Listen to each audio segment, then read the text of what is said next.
Does your mower seem underpowered or cut the grass poorly? Then you might need a new blade. The mulch blade on your lawnmower is used for both mulching and bagging the grass clippings from your lawn. A sharp blade will cut the lawn using less power from the mower and will give a clean cut, which helps to keep the lawn healthy. The blade will become dull with normal use. It can dull much faster if it is routinely used in dusty conditions to cut weeds or in areas where it might encounter gravel, bark, mulch, or other debris. The blade should be inspected often and sharpened or replaced at least once per year. When the blade strikes larger debris, it can nick the blade. This will cause the blade to tear and cut poorly. Large nicks can also cause the blade to vibrate during use. Replacing the blade is a repair that you can do yourself, and I'm going to show you how. I've tipped the mower on its side so I have access to the blade. It's held in place with this single nut.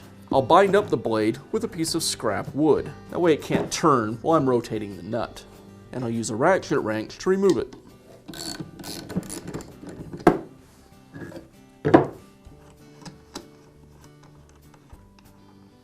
There's a metal spacer,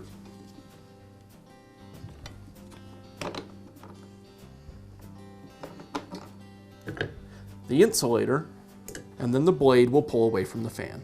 Now I can install the new blade. You want to make sure that you have it pointed the right direction. You'll notice on the blade it says grass side. This side of the blade should be towards the grass. So I'll install the blade onto the hub on the fan, followed by the insulator,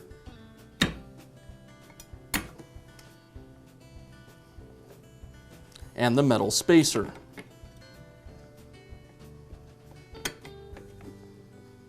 And secure it with the nut.